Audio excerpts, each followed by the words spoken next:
The future. Has the first person to live forever already been born? Did you know that there is a species of jellyfish that is actually biologically immortal?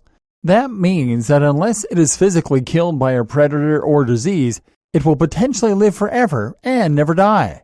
This is possible because the jellyfish known as a Turritopsis nutricula is able to revert back into its polyp form, much like Doctor Who, and rejuvenate all of its cells as it does. Personally, I believe that this is the most likely way humans will be able to achieve immortality. But that's besides the point. The point is that however we might eventually crack biological immortality in humans, many scientists agree that the first child to live forever has probably already been born.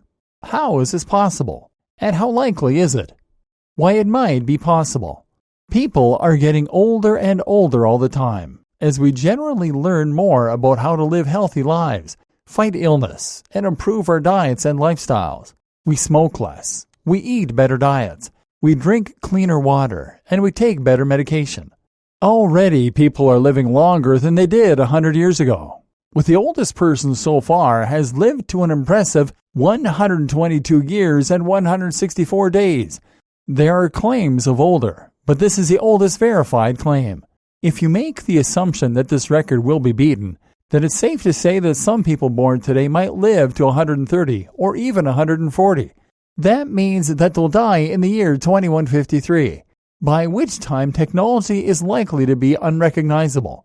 It has changed drastically in the last 100 years, but according to Moore's law, which states that technological improvement occurs exponentially rather than linearly, the jump should be far greater over the 100 that are to follow. Popular life extension techniques.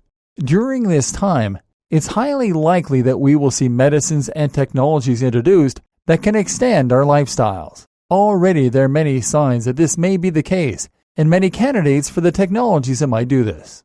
For instance, a recent study by the Institute of Regenerative Medicine in Pittsburgh demonstrated that the lifespans of mice could be increased by 200% using injections of stem cells taken from younger mice. This has already been shown to work effectively on mice, so it's probably only a matter of time until we start seeing something similar being tested on humans, less than 140 years away. Other methods have also been proposed for extending the human lifespan. Gene doping techniques, for instance, have been used to increase the resilience and function of mitochondria, the energy-generating batteries that surround our cells, and also protect them from oxidative damage. Predictions suggest that such treatments could increase our lifespans by up to 30%, while also providing us with added protection against cancer and even burns. Telomeres might also play a role. These are the bookends that sit on either end of our DNA strands and provide a buffer to protect our genes from damage during mitosis. Essentially, each time our cells split in order to reproduce, some of our DNA gets lost at either end. This doesn't matter too much during our early years, because all we're losing are bits of our unimportant telomeres. Once those telomeres are gone, though, the damage starts to affect the more important parts of our DNA, and we start to age. Methods that could rejuvenate those telomeres then might well stand a chance of also extending our lifespans. Imagine this scenario.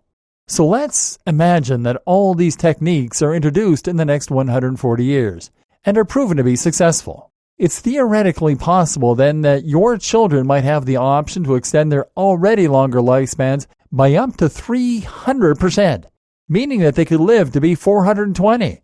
They'll also be less likely to suffer from various illnesses. And if they do get ill, they'll be able to address those illnesses using far more impressive medical technologies.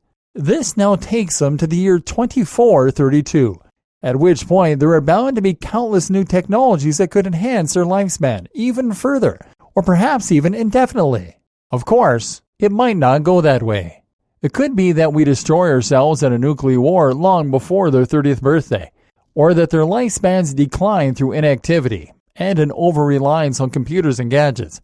But still, it's rather amazing to think that theoretically at least, the first immortal may well be among us. And even though it's rather unlikely, that could even be you. Of course, in the meantime, you need to do everything you can to keep yourself healthy and youthful for as long as possible. Follow the advice in this training. Live by it. Swear by it. It might just help you to live forever.